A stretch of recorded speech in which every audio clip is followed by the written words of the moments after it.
Hello friends, welcome back to my YouTube channel. അപ്പോൾ ഇന്നത്തെ നമ്മുടെ വീഡിയോ എന്ന് പറഞ്ഞു കഴിഞ്ഞാൽ എക്സാം റിലേറ്റഡ് ആയിട്ടുള്ള വീഡിയോ ആണ്. എക്സാം പാസ്സാവാനായിട്ട് എന്തൊക്കെ കാര്യങ്ങൾ ശ്രദ്ധിക്കണം, മിസ്റ്റേക്കുകളെ കുറിച്ചാണ് ഇന്ന് നമ്മൾ പറയുന്നത്. അപ്പം എക്സാം പാസ്സാവാൻ ആഗ്രഹിക്കുന്നവർ മസ്റ്റായിട്ടും കണ്ടിരിക്കേണ്ട വീഡിയോ ആണ് ഇന്ന്. അതായത് ടോപ്പ് 50 മിസ്റ്റേക്സുകളാണ് നമ്മൾ ഇന്നിവിടെ പറയുന്നത്. അപ്പം എക്സാം എഴുതുമ്പോഴത്തേനും എന്തൊക്കെ മിസ്റ്റേക്കുകൾ വേണം നമ്മൾ അവോയ്ഡ് ചെയ്യേണ്ടത്, അപ്പം ആ മിസ്റ്റേക്കുകളാണ് ഞാൻ ഇന്നിവിടെ പറയുന്നത്.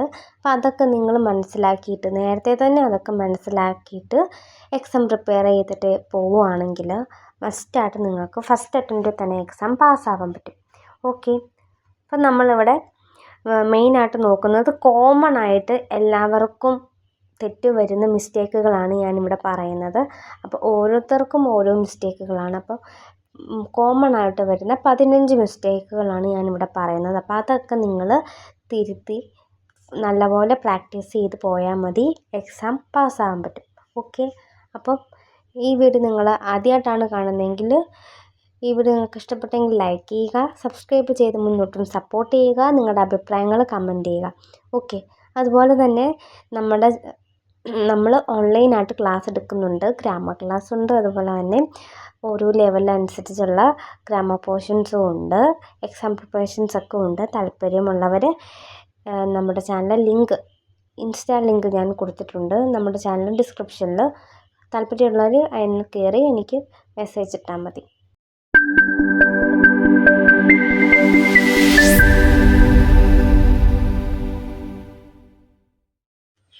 ആദ്യത്തെ മിസ്റ്റേക്കാണ് ആർട്ടിക്കിൾസ് മിസ്സ് ചെയ്യുന്നു. അതായത് ഓരോ സെൻറ്റൻസ് എഴുതുമ്പോഴും അതിൻ്റെ അകത്ത് നൗണിൻ്റെ കൂടെ ആർട്ടിക്കിൾ തെറ്റായ രീതിയിൽ എഴുതുന്നു, അല്ലെങ്കിൽ ചിലപ്പോൾ ആർട്ടിക്കിൾ എഴുതാതെ സെൻറ്റൻസ് മേക്ക് ചെയ്യുന്നു.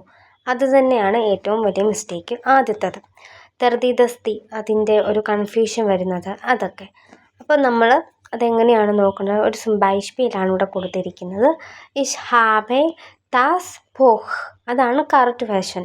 ഇഷ് ഹാബെ താർ പോഹ് എന്ന് പറഞ്ഞാൽ അവിടെ ആ ബുക്കിൻ്റെ ആർട്ടിക്കിൾ തെറ്റാണ്. അപ്പോൾ അത് കറക്റ്റായിട്ട് തന്നെ നമ്മൾ എന്ത് ചെയ്യണം, മനസ്സിലാക്കിയിട്ട് എഴുതുകയാണ് ചെയ്യേണ്ടത്. ഓക്കെ, അപ്പോൾ ഞാൻ ഇതിൻ്റെ ഓരോ ടിപ്പും, ഈ മിസ്റ്റേക്കുകൾ എങ്ങനെ തിരുത്തണമെന്നുള്ളത് ഞാൻ എല്ലാം പറഞ്ഞു തരുന്നുണ്ട്. അപ്പോൾ നിങ്ങൾ ഈ വീഡിയോ ഫുള്ളായിട്ട് തന്നെ കാണുക. അതുപോലെ തന്നെ ഇതിൻ്റെ ഇടയ്ക്ക് ഓരോ മിസ്റ്റേക്കിൻ്റെയും എങ്ങനെയാണത് ഇമ്പ്രൂവ് ചെയ്യേണ്ടതെന്നും അതിൻ്റെ ഒപ്പം തന്നെ പറയുന്നുണ്ട്. ഓക്കെ, അടുത്തതാണ് രണ്ടാമത്തെ മിസ്റ്റേക്ക്. വെർബിൻ്റെ പൊസിഷൻ നമ്മൾ തെറ്റായ രീതിയിൽ കൊണ്ടുപോയി വെക്കുന്നത്. എപ്പോഴും നമ്മുടെ ഒരു വെർബ് എന്ന് പറഞ്ഞു കഴിഞ്ഞാൽ, ഒരു സെൻറ്റൻസിലെ വെർബ് എന്ന് പറഞ്ഞാൽ സെക്കൻഡ് പൊസിഷനിൽ തന്നെയായിരിക്കും വരുന്നത്. പിന്നെ ഒരു ചേഞ്ചസ് വരുന്നത് ചില കേസിൽ മാത്രമാണ് നമുക്ക് വെർബിൻ്റെ പൊസിഷൻ മാറ്റുകയുള്ളൂ. അല്ലാത്ത പക്ഷം നമുക്കെപ്പോഴും സെക്കൻഡ് പൊസിഷനിൽ തന്നെ ആ വെർബ് വരുള്ളൂ. ഓക്കെ, എക്സാമ്പിൾ പറഞ്ഞാൽ ഇഷ് മോർഗൻ ഗെയെ സോ ഷൂളെ എന്ന് പറഞ്ഞാൽ അത് തെറ്റാണ്.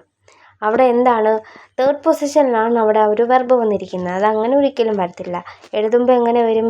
ഇഷ് ഗെയെ മോർഗൻ സോർ ഷൂളെ എന്ന് വരും. അപ്പോൾ ഇവിടെ മോർഗൻ എന്ന് പറഞ്ഞു കഴിഞ്ഞാൽ നാളെ എന്നുള്ളതാണ് വരുന്നത്. അപ്പോൾ ആ നാളെ എന്ന ടൈമിനെ സൂചിപ്പിക്കുമ്പം ഏതൊരു ടൈം ആയിക്കോട്ടെ അത് നമ്മൾ തേർഡ് പൊസിഷനിലും വെക്കാം, ഫസ്റ്റ് പൊസിഷനിലും വെക്കാം.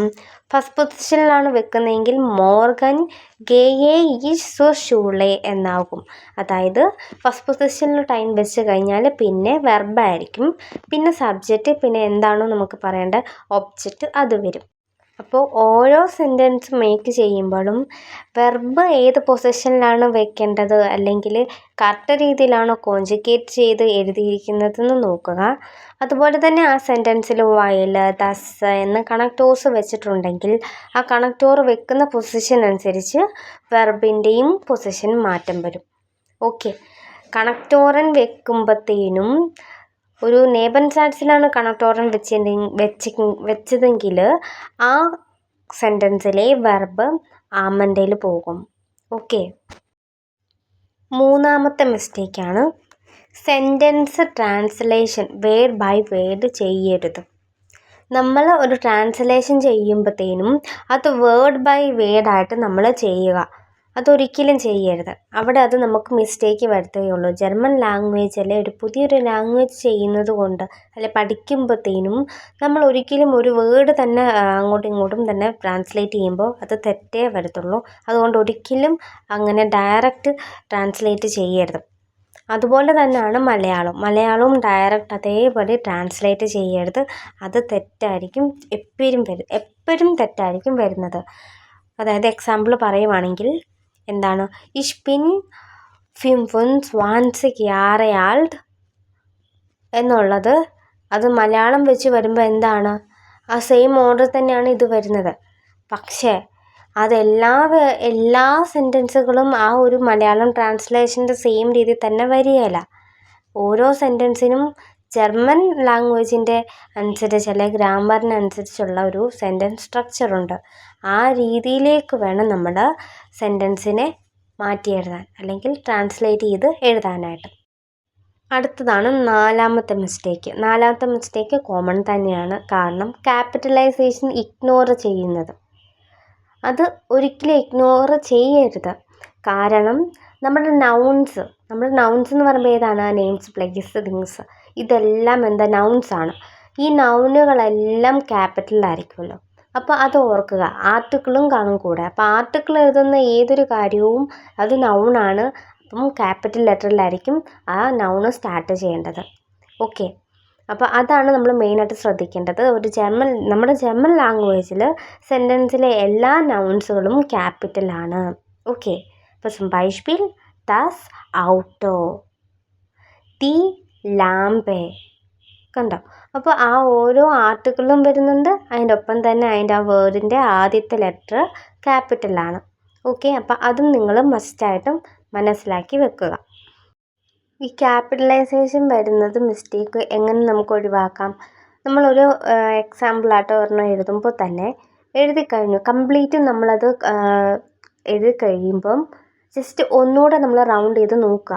എവിടെയെങ്കിലും എന്തെങ്കിലും വെർബിന് പൊസിഷൻ മാറ്റം വന്നിട്ടുണ്ടോ, വെർബ് കോഞ്ചുഗേറ്റഡ് ഫോമിൽ തെറ്റുണ്ടോ, ക്യാപിറ്റൽ ലെറ്റർ എഴുതേണ്ടടുത്ത് ക്യാപിറ്റലാണോ എഴുതിയേക്കുന്നത്, സ്മോൾ ലെറ്ററിൻ്റെ സ്മോൾ ലെറ്ററാണോ, അങ്ങനെ അതൊന്ന് ജസ്റ്റ് എന്ത് ചെയ്യുക, ഏത് കാര്യവും കംപ്ലീറ്റ് ചെയ്ത് കഴിഞ്ഞിട്ട് ഒന്ന് റിവൈസ് ചെയ്ത് നോക്കുക. അഥവാ തന്നെ ഉണ്ടെങ്കിൽ നമുക്ക് അവിടെ തിരുത്തുമ്പോൾ നമുക്ക് നമ്മുടെ ആ ഒരു മൈനസ് പോയിൻ്റ് പോകേണ്ടത് അത് നമുക്ക് പ്ലസ് ആവുകയാണ്. ഓക്കെ, അപ്പം അങ്ങനെ നിങ്ങൾ നേരത്തെ പ്രാക്ടീസ് ചെയ്യുമ്പോൾ തൊട്ടേ അതങ്ങനെ പ്രാക്ടീസ് ചെയ്യുക. ചെക്ക് ചെയ്ത് തന്നെ പോവുക. സ്വന്തമായിട്ട് തന്നെ ചെക്ക് ചെയ്ത് കറക്ഷൻ ചെയ്യുമ്പം നമുക്കൊന്നുകൂടെ അത് ഓർത്തിരിക്കാനായിട്ട് എളുപ്പമുണ്ട്. അപ്പോൾ വീണ്ടും ആ തെറ്റ് നമ്മൾ ആവർത്തിക്കത്തില്ല. അടുത്തതാണ് അഞ്ചാമത്തെ മിസ്റ്റേക്കാണ് കൈൻ വേഴ്സസ് നിഷ്റ്റ് കൺഫ്യൂഷൻസ്. അതായത് കൈനും നിഷ്റ്റും എവിടെയൊക്കെയാണ് ഇത് യൂസ് ചെയ്യേണ്ടത്? പലപ്പോഴും തെറ്റിപ്പോകുന്ന കാര്യമാണ്, കോമൺ ആണ്. അപ്പോൾ നമ്മളിവിടെ ശ്രദ്ധിക്കേണ്ട കാര്യം, റൂളുണ്ട്. കൈൻ യൂസ് ചെയ്യാനും റൂളുണ്ട്, നിഷ്റ്റ് യൂസ് ചെയ്യാനും റൂളുണ്ട്. ഓക്കെ, എപ്പോഴാണ് നമ്മൾ കൈൻ യൂസ് ചെയ്യേണ്ടത്? അതായത് ഒരു നൗണിനെ നമ്മൾ നെഗേഷൻ എന്ന് പറഞ്ഞു കഴിഞ്ഞാൽ അവിടെ അവോയ്ഡ് അല്ലെങ്കിൽ നെഗറ്റീവ് പറയാൻ, അതാണ് നെഗേഷൻ. ഒരു നൗണിനെ നമ്മൾ വേണ്ടെന്നോ അല്ലെങ്കിൽ ഇല്ലെന്നോ ഒരു നെഗറ്റീവ് പറയാനായിട്ട് യൂസ് ചെയ്യുമ്പോഴത്തേനാണ് നമ്മൾ കൈൻ യൂസ് ചെയ്യുന്നത്. ഓക്കെ, അതുപോലെ തന്നെ നിഷ്റ്റ് യൂസ് ചെയ്യുന്നത് ഒരു വെർബോ അല്ലെങ്കിൽ ഒരു അഡ്ജക്റ്റീവോ നമ്മൾ നെഗേഷൻ ചെയ്യാനായിട്ട്, വെർബിനെയോ അല്ലെങ്കിൽ ഒരു അഡ്ജക്റ്റീവിനെയോ നമ്മൾ നെഗേഷൻ ചെയ്യാൻ നെഗറ്റീവ് പറയാനായിട്ടാണ് നിഷ്റ്റ് യൂസ് ചെയ്യുന്നത്. ഓക്കെ, അപ്പോൾ ഈ 2 റൂള് നിങ്ങൾ മനസ്സിലാക്കി വെക്കുക. എന്നിട്ട് ഓരോ സെൻറ്റൻസ് എഴുതുമ്പോഴും ആ സെൻറ്റൻസിലെ ഏത് സെക്ഷൻ ആൾക്കാരെയാണ്, വെർബിനെയാണോ അഡ്ജക്റ്റീവിനെയാണോ അതോ നൗണിനെയാണോ അതോ ആ സെൻറ്റൻസിൻ്റെ മൊത്തത്തിലാണോ നെഗറ്റീവ് പറയുന്നത് നോക്കിയിട്ട് വേണം നമ്മൾ നിഷ്റ്റ് അല്ലെങ്കിൽ കൈന് നമ്മൾ ആഡ് ചെയ്യാനായിട്ട്. Okay, zum Beispiel ich habe nicht Auto. എനിക്ക് ഔട്ടോ ഇല്ല എന്നാണ് ഉദ്ദേശിച്ചത്. പക്ഷെ അവിടെ നിഷ്റ്റ് മാച്ച് ആവുന്നുണ്ടോ? ഇല്ല, അത് റോങ് ആണ്. അപ്പോൾ ശരിയായ രീതി എങ്ങനെയാണ്? ich habe kein Auto, എനിക്ക് ഔട്ടോ ഇല്ല, അതായത് കാറില്ല. കണ്ടോ, അങ്ങനെയാണ് വരുന്നത്. അപ്പോൾ നിങ്ങളത് എന്ത് ചെയ്യുക, തുടക്കം തൊട്ടേ ആ റൂള് മനസ്സിലാക്കിയിട്ട് സെൻറ്റൻസ് മേക്ക് ചെയ്ത് പ്രാക്ടീസ് ചെയ്യുക. അടുത്തതാണ് ആറാമത്തെ മിസ്റ്റേക്ക് ചിലവർക്കൊക്കെ പെട്ടെന്ന് നമ്മുടെ എക്സാം സെൻറ്ററിൽ തന്നെ പോയിരിക്കുമ്പോൾ ടെൻഷൻ അടിച്ച് തെറ്റാൻ ചാൻസ് ഉള്ളതാണ്. അങ്ങനെ കോമൺ അല്ല, എന്നാൽ റെയറായിട്ട് തെറ്റാറുണ്ട്. അതായത് ടെൻഷനിൽ നമ്മൾ ക്വസ്റ്റ്യൻ ശ്രദ്ധിക്കത്തില്ല, പെട്ടെന്ന് അങ്ങ് ചാടിക്കയറി അങ്ങ് എഴുതും. അപ്പോൾ നമ്മളത് മെയിനായിട്ട് ശ്രദ്ധിക്കേണ്ട കാര്യം തന്നെയാണ് ഫോർമൽ അല്ലെങ്കിൽ ഇൻഫോർമൽ മിക്സിങ്. അതായത് ഒരു ഫോർമൽ ലെറ്ററിലേക്ക് ഇൻഫോർമൽ ഒരു പേഴ്സണൽ പ്രൊണോമൻസ് ആഡ് ചെയ്യുക, അല്ലെങ്കിൽ ആ ഫോമിൽ എഴുതുക. അങ്ങനെ എഴുതിയാൽ തന്നെ ആ ഒരു ലെറ്റർ ഫുള്ളേ അത് റോങ് ആവും. ഒരിക്കലും നമ്മുടെ ഫോർമാറ്റ് മാറിപ്പോവരുത്. ഫോർമാറ്റും അതേ, സെൻറ്റൻസ് എഴുതുമ്പോഴത്തേനും ആ ഒരു സെൻറ്റൻസിൽ പറയുന്ന ഫോം സി ഫോം ആണെങ്കിൽ അല്ലെങ്കിൽ ദു ഫോം. അതായത് ഒരു ഒഫീഷ്യൽ ലെറ്റർ എഴുതുവാണെങ്കിൽ അതിൽ ഫ്രണ്ട്ലി ലെറ്റേഴ്സ് അല്ലെങ്കിൽ സെൻറ്റൻസുകൾ വരരുത്. അങ്ങനെ വന്നു കഴിഞ്ഞാൽ അതവിടെ ആ ഒരു ഫോർമാറ്റേ മാറ്റുവാണ്. ആ ഒരു ഫോർമൽ ലെറ്റർ എന്നുള്ളതേ കംപ്ലീറ്റ്ലി റോങ് ആവുകയാണ്. അപ്പം നിങ്ങൾ അത് തെറ്റിക്കാതെ മാക്സിമം ശ്രദ്ധിച്ച് തന്നെ ചെയ്യുക. അപ്പം അതിന് നമ്മൾ ചെയ്യേണ്ടത് എന്താണ്? നല്ലപോലെ പ്രാക്ടീസ് ചെയ്യുക, ക്വസ്റ്റ്യൻ മനസ്സിലാക്കുക. ആദ്യം തന്നെ ഏത് ടൈപ്പ് ക്വസ്റ്റ്യൻസാണ് ഞാനിപ്പോൾ എഴുതാൻ പോകുന്നത് എന്ന് മനസ്സിലാക്കിയിട്ട് സെൻറ്റൻസ് എഴുതുമ്പോൾ തന്നെ ഐഡിയയിൽ വേണം എഴുതാനായിട്ട്. ഇപ്പോൾ ഒരു എക്സാമ്പിൾ പറഞ്ഞാൽ എന്താണ്, ദു സിന്ത് ലേറർ. അങ്ങനെ പറയുന്നത് ശരിയാണോ? ദു സിന്ത് ലേറർ, നീ ലേററാണ്. അത് തെറ്റാണ്. എന്തുകൊണ്ടാണ് അവിടെ തെറ്റ് വന്നത്? ദു വരത്തില്ല അവിടെ. എന്താണ് അവിടെ? സിന്ത് ലേറർ എന്നാണ്. അപ്പോൾ ദു അവിടെ ഒരിക്കലും വരികയില്ല. അവിടെ വരുന്ന പേഴ്സണൽ പ്രൊണോമൻ എന്താണ്? സിൻസി ലേറർ. സിൻസി ലേറർ എന്നാണ് അതിൻ്റെ കറക്റ്റ് ഫോം. ഓക്കെ, അതവിടെ വേഫ്രാഗ രീതിയിലല്ല, യാവൂർനൈൻ രീതിയിലാണ് ചോദിച്ചിരിക്കുന്നത്. യാവൂർനൈൻ ആണെന്നെങ്ങനെ മനസ്സിലായി? ഫസ്റ്റ് വെർബ് വന്നു, പിന്നെ സബ്ജക്റ്റ് വന്നു, പിന്നെ ഒബ്ജക്റ്റ് വന്നു. അപ്പം യാവൂർനൈൻ ഫ്രാഗയാണ്. ഓക്കെ, ആ രീതിയിൽ, അതായത് ദു ആണോ സി ആണോ ഏത് ഫോർമാറ്റാണ് എന്ന് കറക്റ്റായിട്ട് മനസ്സിലാക്കിയിട്ട് യൂസ് ചെയ്യുക. അടുത്തതാണ് ഏഴാമത്തെ മിസ്റ്റേക്ക്. ഏഴാമത്തെ മിസ്റ്റേക്കാണ് ഈ പ്ലൂറൽ ഫോമൊക്കെ കറക്റ്റാക്കാതെ മിസ്റ്റേക്ക് വരുത്തുന്നത്. അതൊക്കെ എന്ത് ചെയ്യണം? പ്ലൂറൽ ഫോമൊക്കെ കറക്റ്റാക്കുക. ഓക്കെ, അതിന് നമ്മൾ ചെയ്യേണ്ടത് പ്ലൂറൽ ടേബിൾസൊക്കെ പ്രാക്ടീസ് ചെയ്യുക. ഓക്കെ, ആ ഒരു രീതി തന്നെ പ്ലൂറലിലുള്ള കാര്യങ്ങളെല്ലാം നമ്മൾ എപ്പോഴും പ്രാക്ടീസ് ചെയ്ത് തന്നെ ഇരിക്കുക. അതായത് ഇപ്പോൾ ഒരു എക്സാമ്പിൾ പറയുകയാണെങ്കിൽ ഡാറ്റീവ് കേസിലെ പ്ലൂറൽ കേസ് വ്യത്യാസമുണ്ട്. അതായത് എന്താണ്, ദെന്നെന്നാകും, അതുപോലെ തന്നെ ആ ഒരു നൗണിനും എൻ ആഡാകും. കണ്ടോ? അപ്പം അങ്ങനെ കുറേ നൗണുകളുണ്ട് പ്ലൂറൽ കേസിൽ. ഫാമിലി വരുമ്പോഴും, കിൻഡർ വരുമ്പോഴും, അതുപോലെ തന്നെ എന്താണ് റിലേറ്റീവ്സ് വരുമ്പോഴും എല്ലാം വരുമ്പോഴും, അങ്ങനത്തെ പ്ലൂറൽ കേസുകൾ വരുമ്പോഴെല്ലാം വ്യത്യാസമുണ്ട്. അപ്പം അതെല്ലാം അത്യാവശ്യം വേണ്ട കാര്യങ്ങളെല്ലാം നോട്ട് ചെയ്ത് ഒരു ടേബിളാക്കിയിട്ട് അതൊന്ന് ബൈ ഹാർട്ട് ചെയ്യുകയോ അല്ലെങ്കിൽ മനസ്സിലാക്കി വെക്കുകയോ ചെയ്യുന്നത് നല്ലതായിരിക്കും. അപ്പം ആ രീതിയിൽ പ്രാക്ടീസ് ചെയ്യുക. അപ്പോൾ നമ്മളിവിടെ എന്താ ചെയ്യേണ്ടത്? അപ്പോൾ ഫസ്റ്റ് നമ്മളിവിടെ ഒരു എക്സാമ്പിൾ നമുക്ക് നോക്കാം. ഇഷ് ഹാബ് എ ഫീൽ ഹുണ്ട്. എനിക്ക് കുറേ ഹുണ്ടുണ്ട്, അങ്ങനെയാണ് പറയുന്നത്. പക്ഷെ അതിലവിടെ മിസ്റ്റേക്ക് ഉണ്ട്. എന്താണ്? പ്ലൂറൽ ആയതുകൊണ്ട് അവിടെ ആ നൗണിൻ്റെ കൂടെ എന്ത് വരണം? എന്തെങ്കിലും കൂടെ വരണം. അപ്പം അതിൻ്റെ കറക്റ്റ് ഫോം എങ്ങനെ വരും? ഇഷ് ഹാബ് എ ഫീല് ഹുണ്ടേ എന്ന് വരും. ഓക്കെ, അപ്പം അങ്ങനെ കൃത്യമായിട്ട് മനസ്സിലാക്കിയിട്ട് തന്നെ ചെയ്യുക. അടുത്തതാണ് എട്ടാമത്തെ മിസ്റ്റേക്ക്. എട്ടാമത്തെ മിസ്റ്റേക്കായിട്ട് ഞാൻ പറയുന്നത്, ഇപ്പോൾ എല്ലാവരും എന്താണ് ഇംഗ്ലീഷ് വെച്ച് തുടക്കം തൊട്ടേ ഇംഗ്ലീഷ് വെച്ച് കമ്പയർ ചെയ്ത് ട്രാൻസ്ലേറ്റ് ചെയ്യും. അല്ലെങ്കിൽ ഞാനൊരു ഇംഗ്ലീഷ് സെൻറ്റൻസ് എഴുതിയിട്ട് അതിനെയാണ് ഞാൻ ട്രാൻസ്ലേറ്റ് ചെയ്ത് ഞാൻ ജർമ്മൻ സെൻറ്റൻസിലേക്ക് ആക്കുന്നത് എന്ന് കുറേയൊക്കെ ആൾക്കാർ പറഞ്ഞ് ഞാൻ കേട്ടിട്ടുണ്ട്. പക്ഷേ അത് തെറ്റാണ്. കാരണം നമ്മൾ കറക്റ്റ് ആ ഒരു ഇംഗ്ലീഷ് ഗ്രാമറിൻ്റെ സെൻറ്റൻസ് സ്ട്രക്ചറിൽ ആ ഒരു സെയിം പാറ്റേണിൽ തന്നെയാണ് നമ്മുടെ ആ ജർമ്മനിനും നമ്മൾ കൺവേർട്ട് ചെയ്തുകൊണ്ടിരിക്കുന്നത്. അങ്ങനെ ചെയ്യുമ്പോൾ കംപ്ലീറ്റ്ലി ഡിഫറെൻ്റ് ആണ് നമ്മുടെ ജർമ്മനിലെ സെൻറ്റൻസ് സ്ട്രക്ചർ വരുമ്പോൾ. അപ്പം അതുകൊണ്ട് ആ രീതിയിലുള്ള തെറ്റായ രീതി ചെയ്യാതെ നമുക്ക് എങ്ങനെയാണോ ജർമ്മൻ ലാംഗ്വേജിൽ സെൻറ്റൻസ് സ്ട്രക്ചർ പഠിച്ചിരിക്കുന്നത് ആ രീതിയിലേക്ക് വേണം ട്രാൻസ്ലേറ്റ് ചെയ്യാൻ. മനസ്സിലായോ? അപ്പോൾ ഒരിക്കലും ഇപ്പോൾ ഗൂഗിൾ ട്രാൻസ്ലേറ്റ് ഒന്നും ഒരിക്കലും ചെയ്യില്ല. അതൊക്കെ മിക്കപ്പോഴും തെറ്റാണ് കാണിക്കുന്നത്. അപ്പം അതുകൊണ്ട് നമ്മുടേതായ ഐഡിയ തന്നെ നമ്മൾ ട്രാൻസ്ലേറ്റ് ചെയ്തിട്ട് എന്ത് ചെയ്യുക? നമുക്കറിയാവുന്ന ആ സ്ട്രക്ചർ വെച്ച് കമ്പയർ ചെയ്യുക. ഇതെല്ലാം കറക്റ്റ് രീതിയിൽ തന്നെ വെർബിൻ്റെ പൊസിഷനിൽ വന്നോ, സബ്ജക്റ്റിനെ നോക്കി കറക്റ്റായിട്ടാണോ കോഞ്ചുഗേറ്റ് ചെയ്തിരിക്കുന്നത്, ഒബ്ജക്റ്റ് കറക്റ്റാണോ വന്നിരിക്കുന്നത്, ഇൻഡയറക്റ്റ് ഒബ്ജക്റ്റ് കറക്റ്റാണോ വന്നിരിക്കുന്നത്, അങ്ങനെ എല്ലാം നമ്മൾ എന്താണ് നമ്മുടെ ആ ഗ്രാമാറ്റിക് പോർഷൻ്റെ രീതിക്ക് തന്നെ നമ്മൾ നോക്കണം, കറക്റ്റ് ഫോമിലാണോ വന്നേക്കുന്നത്. അങ്ങനെ വേണം നമ്മൾ ഓരോ കാര്യങ്ങളും ചെയ്യാനായിട്ട്. ഒരിക്കലും ഇംഗ്ലീഷിനെ ഡയറക്റ്റ് നമ്മൾ ട്രാൻസ്ലേറ്റ് ചെയ്യരുത്. ഓക്കെ, അപ്പം ഓരോ ഇതിനെന്താ റൂളുണ്ട്, ആ റൂൾ അനുസരിച്ച് ചെയ്യുക. നമുക്കിപ്പോൾ ഒരു എക്സാമ്പിൾ നോക്കാം. കാൻസ്റ്റ് ടു മിയർ ഹെൽഫൻ, അത് ജർമ്മൻ സെൻറ്റൻസ് ആണ്, അത് കറക്റ്റാണ്. ഓക്കെ, അത് കറക്റ്റായ ഒരു ജർമ്മൻ സെൻറ്റൻസ്. അപ്പോൾ അതിൻ്റെ ആ ഇംഗ്ലീഷ് നോക്കുമ്പോഴോ, ഇംഗ്ലീഷ് എന്ത് വരും? ക്യാൻ യു മീ ഹെൽപ്പ് എന്നാണ് വരുന്നത്. പക്ഷെ അതെന്താണ്? തെറ്റാണ്. ഇംഗ്ലീഷ് മീനിങ് വരുമ്പോൾ അത് ഇംഗ്ലീഷിൻ്റെ രീതിയിലേക്ക് അതേപടി കൺവേർട്ട് ചെയ്യുമ്പോൾ അത് തെറ്റാണ് വരുന്നത്. അപ്പോൾ ഒരിക്കലും ഇംഗ്ലീഷിനെയും ജർമ്മനെയും തമ്മിൽ കമ്പയർ ചെയ്ത്, അല്ലെങ്കിൽ ഇംഗ്ലീഷിനെ വെച്ച് ജർമ്മൻ കൺവേർട്ട് ചെയ്ത് എഴുതാൻ ഒരിക്കലും പറ്റത്തില്ല, ആ രീതിയിലേ പറ്റത്തില്ല. അല്ലാതെ നമ്മുടെ എന്താണ് പ്രോപ്പറായിട്ടുള്ള ഗ്രാമാറ്റിക് പോർഷൻ്റെ റൂൾ അനുസരിച്ച് കൺവേർട്ട് ചെയ്യാനേ പറ്റത്തുള്ളൂ. അങ്ങനെ പ്രാക്ടീസ് ചെയ്യാവുള്ളൂ. അതാണ് കറക്റ്റ് മെത്തേഡ്. ഓക്കെ, അടുത്തതാണ് 9ാമത്തെ മിസ്റ്റേക്ക്. 9ാമത്തെ മിസ്റ്റേക്കാണ് ഈ ക്വസ്റ്റ്യൻ വേർഡ് തെറ്റിപ്പോകുന്നത്, ക്വസ്റ്റ്യൻ വേർഡിൻ്റെ ആ ഓർഡർ തെറ്റായിട്ട് എഴുതുന്നത്.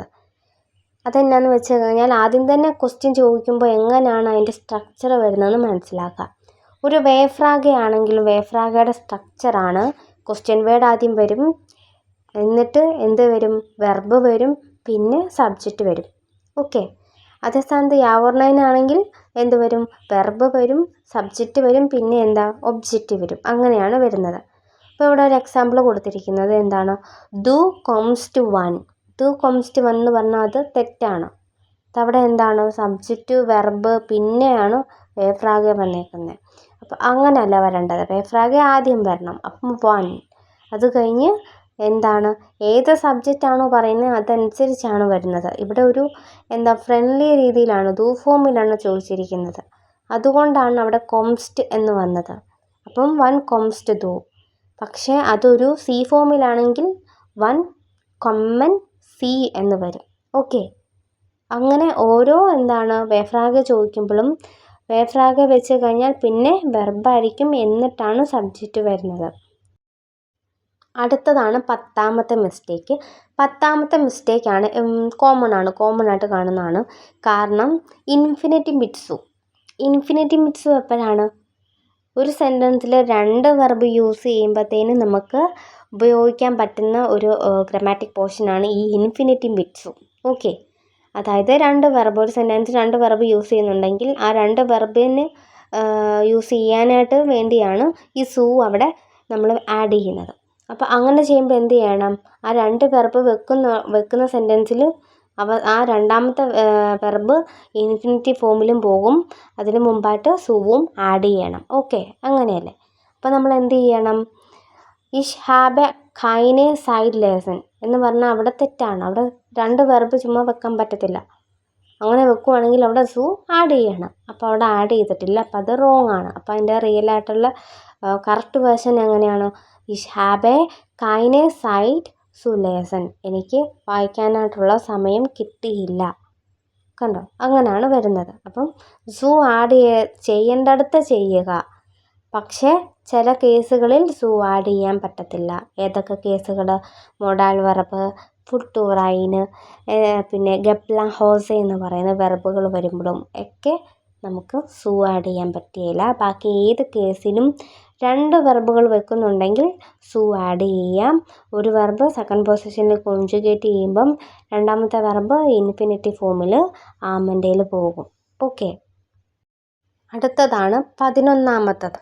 11ാമത്തെ മിസ്റ്റേക്കാണ് റോങ് പ്രപ്പോസിഷൻ. റോങ് ആയിട്ടുള്ള പ്രപ്പോസിഷൻ ആഡ് ചെയ്യുക.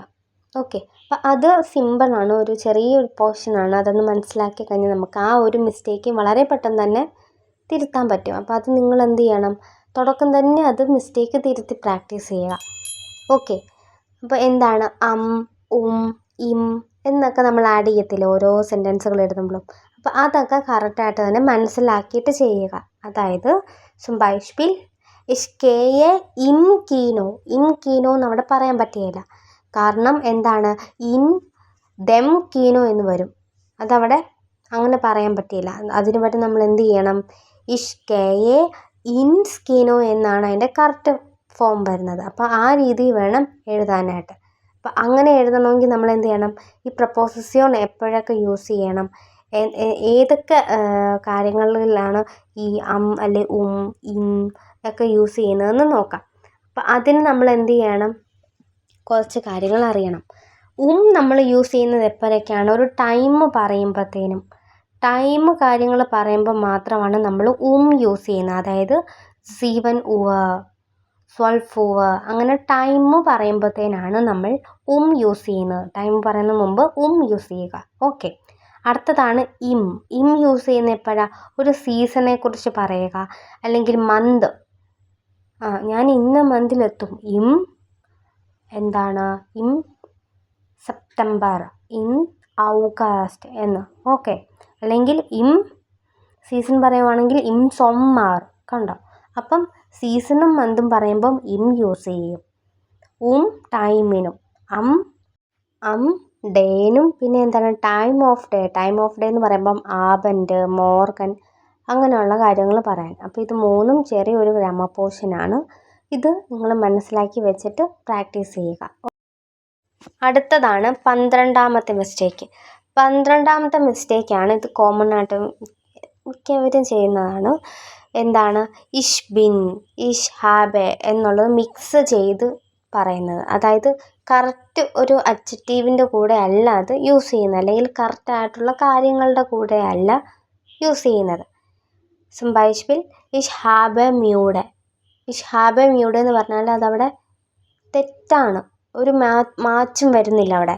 എനിക്ക് എന്താണ്, മ്യൂടെയാണ് എന്ന് അതാണ് ഉദ്ദേശിക്കുന്നത്. എനിക്ക് മ്യൂടെ, ഞാൻ ടയേർഡാണ് എന്നാണ് ഉദ്ദേശിക്കുന്നത്. അപ്പോൾ അവിടെ എന്താണ്, ഞാനെന്നാണ്. അപ്പോൾ ബിൻ വരണം. ഇഷ് ബിൻ മ്യൂടെ, അതാണ് കറക്റ്റ് ഫോം. ഞാൻ ടയേർഡാണ്, ഇഷ് ബിൻ മ്യൂടെ, അല്ലാതെ ഐ ഹാവ് ടയേർഡ് എന്നല്ല. ഓക്കെ. അപ്പോൾ അവിടെ മീനിങ്ങേ തെറ്റാണ്. അപ്പോൾ അതുകൊണ്ട് ആ മീനിങ്ങിനനുസരിച്ച് ചേരുന്ന രീതി വേണം നമ്മൾ ബിൻ അല്ലെങ്കിൽ ഹാബൻ, അല്ലാതെ സൈൻ അല്ലെ ഹാബൻ്റെ കോൺജുഗേഷൻ ആഡ് ചെയ്യാൻ. അടുത്തതാണ് 13ാമത്തെ മിസ്റ്റേക്ക്. 13ാമത്തെ മിസ്റ്റേക്ക് കോമൺ മിസ്റ്റേക്കാണ് full stop, comma. Full stop ഇടേണ്ട അടുത്ത് ഫുൾ സ്റ്റോപ്പ് ഇടത്തില്ല, എന്നിട്ട് നമുക്ക് ഇടണ്ടാത്തടത്ത് കൊണ്ടേ ഇടും. അങ്ങനെ ചെയ്യരുത്. അത് നമ്മൾ എന്ത് ചെയ്യണം, പ്രാക്ടീസ് ചെയ്യുമ്പോൾ തന്നെ അത് മനസ്സിലാക്കിയിട്ട് അത് മാറ്റാൻ നോക്കണം. അതിങ്ങനെ ആ തെറ്റ് ചെയ്യാതെ ഇങ്ങനെ പ്രാക്ടീസ് ചെയ്തുകൊണ്ടിരിക്കണം. ഓക്കെ. അപ്പം ഒരു എക്സാമ്പിൾ എടുത്ത് പറയേണ്ടതാണ് ഈ ലീബെ ആനി, അല്ലെങ്കിൽ സെർഖാറ്റെ ഡാമൻ ഉണ്ട് ഹെറൻ എന്നൊക്കെ പറഞ്ഞ് നമ്മൾ ഫസ്റ്റ് തന്നെ തുടങ്ങിയല്ലേ. അങ്ങനെ തുടങ്ങുമ്പം അത് കഴിഞ്ഞൊരു കോമ ഇടണം. ആ കോമ മസ്റ്റാണ്, കോമ ഇടുക.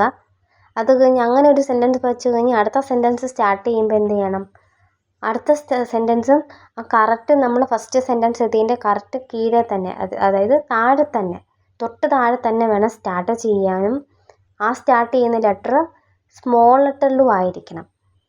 അത് മസ്റ്റായിട്ട് നിങ്ങൾ ഫോളോ ചെയ്യേണ്ടതാണ്. ഒരിക്കലും അത് തെറ്റിക്കാൻ പാടില്ല. മാർക്ക് മസ്റ്റായിട്ട് പോകും. തെറ്റിച്ച് കഴിഞ്ഞാൽ ഒരു മാർക്ക്, എന്തായാലും ഒരു മാർക്ക് വെച്ച് പോകും. ഓരോ തെറ്റിനും ഓരോ മാർക്ക് വെച്ച് പോകും. അതുകൊണ്ട് അത് നിങ്ങൾ മസ്റ്റായിട്ടും മനസ്സിലാക്കിയിട്ട് ചെയ്യുക. പിന്നെ വരുന്നതാണ് ഫുൾ സ്റ്റോപ്പ്. ഫുൾ സ്റ്റോപ്പ് ഏറ്റവും അവസാനം എല്ലാം എഴുതി കഴിഞ്ഞ് പേരെഴുതിയിട്ടൊരു കുത്ത്, അതും തെറ്റാണ്. പേരെഴുതിയിട്ടും ഫുൾ സ്റ്റോപ്പ് ഇട്ട് എഴുതുക. പിന്നെ ദസ്, വെന്ന്, അങ്ങനെ ഓരോ കണക്ടേഴ്സ് വെക്കുമ്പോഴും ആ ഓരോ കണക്ടറിൻ്റെ റൂൾ അനുസരിച്ച് കോമയുണ്ടോ ഇല്ലയോ എന്നുള്ളത് മനസ്സിലാക്കിയിട്ട് അതനുസരിച്ച് കാര്യങ്ങൾ ചെയ്യുക. അടുത്തതാണ് സെക്കൻഡ് ലാസ്റ്റ് മിസ്റ്റേക്ക്, 14ാമത്തെ mistake, verb conjugation. Verb conjugation തെറ്റിക്കരുത്. അത് പ്രാക്ടീസ് ചെയ്യുമ്പോൾ ശ്രദ്ധിക്കുക. അതും വെർബ് കോൺജുഗേഷൻ ചിലപ്പോഴൊക്കെ തെറ്റും. നമുക്ക് ടെൻഷൻ അടിച്ച് എഴുതിയാലൊക്കെ തെറ്റാൻ ചാൻസ് കൂടുതലാണ്. ഒന്നിൽ കൂടുതൽ ഗ്രാമർ നമ്മളൊരു സെൻറ്റൻസിൽ ആഡ് ചെയ്യുന്നുണ്ടെങ്കിൽ തന്നെ ശ്രദ്ധിക്കുക, ആ വെർബ് ഞാൻ ഏത് പൊസിഷനിലാണ് വെക്കേണ്ടത്. ഒരു നെബൻ ചാൻസിൽ വയൽ വെച്ചെങ്കിൽ വയലിൻ്റെ കാര്യം പറഞ്ഞാൽ അത് ഒന്നുകൂടെ എളുപ്പമുണ്ടല്ലോ കണക്ട് ചെയ്യാൻ. അതുകൊണ്ടാണ് വയൽ എന്ന് എപ്പോഴും പറയുന്നത്. ഇപ്പോൾ വയൽ ഒരു നെബൻ ചാൻസിൽ വെച്ചെങ്കിൽ ആ നെബൻ ചാൻസിലെ വെർബ് എങ്ങനെയായിരിക്കണം? സബ്ജക്റ്റിനെ നോക്കി കോഞ്ചുഗേറ്റഡ് ഫോമിൽ തന്നെ ആമൻ്റെയിലായിരിക്കും പോകുന്നത്. ഓക്കെ, അതുപോലെ തന്നെയാണ് ഏതൊരു ഗ്രാമർ പോർഷൻ ആണെങ്കിലും ഒരു സെൻറ്റൻസിൽ വെച്ച് കഴിഞ്ഞാൽ അവിടെ ഒന്നിൽ കൂടുതൽ വെർബ് ഉണ്ടെങ്കിൽ എന്ത് ചെയ്യണം?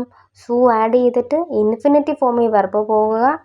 അതല്ല വേറെ ഏതെങ്കിലും ഗ്രാമർ പോർഷനും വേറെ ഇങ്ങനെ വൈൽ പോലെ തന്നെ വേറെ എന്തെങ്കിലും വെച്ചിട്ടുണ്ടെങ്കിൽ എന്ത് ചെയ്യുക? ആമൻ്റെയിലും സബ്ജക്റ്റിനെ നോക്കിയിട്ട് വേണം കോഞ്ചുഗേറ്റ് ചെയ്ത് എഴുതാനായിട്ട്. ഓക്കെ, അപ്പം കോഞ്ചുഗേറ്റഡ് ഫോം മസ്റ്റാണ്, അതും തെറ്റാതെ തന്നെ എഴുതുക, അതിനും മാർക്ക് പോകും. നമുക്കൊരു എക്സാമ്പിൾ നോക്കാം. ഇഷ് ഹാബൻ ഐനൻ ടെർമിൻ. അവിടെ തന്നെ ഒരു തെറ്റുണ്ട്. ഇഷ് ഹാബൻ ഐനൻ ടെർമിൻ. ഇങ്ങനെയൊക്കെ എഴുതും. നമുക്ക് ടെൻഷൻ അടിച്ച് അല്ലെങ്കിൽ പെട്ടെന്ന് സമയമില്ല എന്ന് ഓർത്ത് നമ്മൾ പെട്ടെന്ന് എഴുതുമ്പോൾ നമുക്ക് തന്നെ വരുന്നത് നമുക്കറിയാം തെറ്റുണ്ട്, അല്ലെ തെറ്റാന്ന് നമുക്കറിയാം മനസ്സിലാക്കിയാൽ അല്ലെങ്കിൽ ശ്രദ്ധിച്ചാൽ. പക്ഷേ നമ്മുടെ ആ ഒരു ടെൻഷനിൽ നമ്മൾ എന്ത് ചെയ്തു? അങ്ങനെ ആ തെറ്റ് തന്നെ എഴുതി വെച്ചു, ഹാബൻ എന്നായിപ്പോയി. അതിൻ്റെ കറക്റ്റ് ഫോം എങ്ങനെയാണ്? ഇഷ് ഹാബെ ഐനൻ ടെർമിൻ. അതാണ് കറക്റ്റ് ഫോം. അതുപോലെ തന്നെയാണ് അടുത്തത്.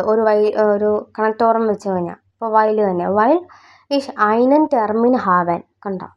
ഐനൻ ടെർമിൻ ഹാബൻ എന്ന് എഴുതി വെച്ചു. എന്നിട്ട് കോമ അവിടെ. കോമ എന്ന് ചുമ്മാ കൊണ്ട് അവിടെ ഇടാൻ പറ്റത്തില്ല. നമ്മൾ എന്ത് ചെയ്യണം? കോമ നേപൻസസി കോമ വെച്ച് കഴിഞ്ഞാൽ വൈൽ വെക്കുന്ന മുമ്പ് കോമ ഇടുക. വൈൽ ഇഷ് ഐനൻ ടെർമിൻ ഹാബെ. ഇഷ് ആയതുകൊണ്ട് ഹാബെ, അത് എറാണെങ്കിൽ ഹാപ്റ്റ്, അങ്ങനെയാണ് വരുന്നത്. ഓക്കെ, അടുത്തതാണ് 15ാമത്തെ ലാസ്റ്റ് മിസ്റ്റേക്കാണ്. ലാസ്റ്റ് മിസ്റ്റേക്ക് എന്താണ്? ഈ സർ ഗേർട്ടെ ഫ്രൗ എന്നുള്ളതിൻ്റെ ആ ഗേർട്ടയ്ക്ക് ഫ്രൗവിനെ കുറിച്ചാണ് പറയുന്നത്. ഒരു ഫീമെയിലിൻ്റെ ഒരു ഫോർമാറ്റ് ആണെങ്കിൽ അവിടെ ഒരിക്കലും ഗേർട്ടയ്ക്ക് ആറ് ആഡ് ചെയ്യാൻ പറ്റത്തില്ല, ആറ് ആഡ് ചെയ്യത്തില്ല, വെറുതെ ഈ മാത്രമേ ഉള്ളൂ. ഓക്കെ, അതാണ് കറക്റ്റ് ഫോം. സർ ഗേട്ടർ ഫ്രൗ എന്ന് എഴുതിയാൽ അത് തെറ്റാണ്. അതുപോലെ തന്നെ എന്തെഴുതിയാലും നമുക്ക് പേര് തന്നിട്ടുണ്ടെങ്കിൽ അത് തന്നെ എഴുതുക. പേര് തന്നിട്ടില്ലെങ്കിൽ നമുക്ക് നമ്മുടെ ഒരു ഇഷ്ടത്തിന് ഒരു പേരിടുക, എന്നിട്ട് കോമ ഇടുക. ഓക്കെ, അപ്പം സ്മോൾ ലെറ്റർ എഴുതേണ്ടടുത്ത് സ്മോൾ ലെറ്റർ തന്നെ എഴുതുക, ക്യാപിറ്റൽ ലെറ്റർ എഴുതേണ്ടടുത്ത് ക്യാപിറ്റൽ ലെറ്റർ തന്നെ എഴുതുക. ഒരു റേഡൈമെറ്റിലുണ്ടല്ലോ, അത് സെയിം അതേപടി തെറ്റില്ലാതെ കീപ്പ് ചെയ്യുക. റേഡൈമെറ്റിൽ തന്നെ ഫസ്റ്റ് നമ്മൾ ഒരിക്കലും തെറ്റ് വരുത്തരുത്. അത് തന്നെ തെറ്റ് വരുത്താതിരുന്നു കഴിഞ്ഞാൽ അത്യാവശ്യം ഫസ്റ്റ് നമുക്ക് ഒരു ഓക്കെ കിട്ടും. അത് കഴിഞ്ഞ് നമ്മൾ തന്നെ എഴുതുന്ന സെൻറ്റൻസ് ഒന്ന് കറക്റ്റാക്കിയാൽ മതി. അതിലും മിസ്റ്റേക്ക് വരാതെ ഒന്ന് പ്രാക്ടീസ് ചെയ്തെടുത്താൽ മാത്രം മതി. ഓക്കെ, അപ്പോൾ ഇത്രയും കാര്യങ്ങൾ നിങ്ങൾ നല്ലപോലെ ശ്രദ്ധിച്ചാൽ മതി. ഉറപ്പായിട്ടും നിങ്ങൾക്ക് ഫസ്റ്റ് അറ്റംപ്റ്റിൽ തന്നെ പാസ്സാവാൻ പറ്റും. ഓക്കെ, അപ്പോൾ ഞാൻ നേരത്തെ പറഞ്ഞായിരുന്നു കുറച്ച് ടിപ്പ് ഞാൻ അവസാനം പറയുമെന്ന്. അപ്പോൾ ഞാൻ ആദ്യം തന്നെ പറഞ്ഞു ആർട്ടിക്കിൾ എല്ലാവർക്കും കൺഫ്യൂഷൻ ആവുന്ന ഒരു കേസ്. അപ്പോൾ അത് നമുക്ക് എങ്ങനെയാണത് അവോയ്ഡ് ചെയ്യാൻ നമുക്ക് നോക്കാം. അതിനുള്ള ടിപ്പാണ് ഞാൻ ഇന്നിവിടെ ഇപ്പോൾ പറയാൻ പോകുന്നത്. അപ്പോൾ ഫസ്റ്റ് തന്നെ ദർ എന്നുള്ള ആർട്ടിക്കിൾ എടുക്കാം. ദർ എന്നുള്ള ആർട്ടിക്കിൾ വരുന്ന നൗണുകൾ ഏതൊക്കെയായിരിക്കും? ഡേ ഓഫ് ദ വീക്കിലെ ഡേയ്സ് ഇല്ലേ, മൺഡേ, ട്യൂസ്ഡേ, ആ ഡേയ്സിനൊക്കെ ദർ ആയിരിക്കും ആർട്ടിക്കിൾ വരുന്നത്. അതുപോലെ തന്നെയാണ് മന്ത്സ്, അതായത് എന്താണ്? January, February, March, April, May, June, July, അതെല്ലാം ദർ ആയിരിക്കും. അടുത്തതാണ് വെതറിന് റിലേറ്റഡ് ആയിട്ടുള്ള എല്ലാ വൊക്കാബ്സും ദർ ആണ് വരുന്നത്. ഓക്കെ, അടുത്തതാണ് മസ്കുലിൻ നൗൺസുകളെല്ലാം ദർ എന്നുള്ള കാറ്റഗറിയിലാണ് വരുന്നത്. അടുത്തതാണ് ദി എന്ന കാറ്റഗറിയിൽ വരുന്നത് നമ്പേഴ്സ് ദി ആണ്. ഫെമിനിൻ നൗൺസ് ഒക്കെ ദി ആണ്. അതുപോലെ ഈ നൗൺസ് എൻഡ് ചെയ്യുന്നത് UNG, ഹൈറ്റ്, കൈറ്റ്, ഷാഫ്റ്റ്, അങ്ങനെയൊക്കെ എൻഡ് ചെയ്യുന്ന നൗണുകൾ എൻഡ് ചെയ്യുമ്പോൾ ഇങ്ങനത്തെ അക്ഷരങ്ങളിലാണെങ്കിൽ അതിൻ്റെ ആർട്ടിക്കിൾസൊക്കെ ദി ആണ്. ഓക്കെ, അടുത്തത് ദസ് കാറ്റഗറി വരുന്നത് കളേഴ്സ്, ലാംഗ്വേജ്, അതുപോലെ തന്നെയാണ് നൗണുകൾ എൻഡ് ചെയ്യുന്നത് ഷൻ, ഓ, ലൈൻ, അങ്ങനെയൊക്കെയാണ് നൗണിൻ്റെ ആമൻ്റെയിൽ അല്ലെ എൻഡിങ്ങൻ വരുന്നതെങ്കിൽ അതിൻ്റെ ആർട്ടിക്കിൾസ് ദസ് ആയിരിക്കും. ഓക്കെ, അപ്പം ഇതൊക്കെയാണ് ആർട്ടിക്കിളിൽ നമ്മൾ മസ്റ്റായിട്ട് അറിഞ്ഞിരിക്കേണ്ട കുറച്ച് ടിപ്സ് ആൻഡ് ട്രിക്സ്. ഇത് മനസ്സിലാക്കി കഴിഞ്ഞാൽ മോസ്റ്റ് ഓഫ് ദ ആർട്ടിക്കിൾസും നൗൺസിൻ്റെ ആർട്ടിക്കിളും നമുക്ക് മനസ്സിലാക്കാൻ പറ്റും. അപ്പോൾ ഇത് നിങ്ങൾ മനസ്സിലാക്കി വെക്കുക. അപ്പോൾ ഇന്നത്തെ വീഡിയോ ഇത്രേ ഉള്ളൂ. ഈ വീഡിയോ നിങ്ങൾക്ക് ഇഷ്ടപ്പെട്ടു ഉപകാരപ്പെട്ടെന്ന് വിശ്വസിക്കുന്നു. Okay, cheers.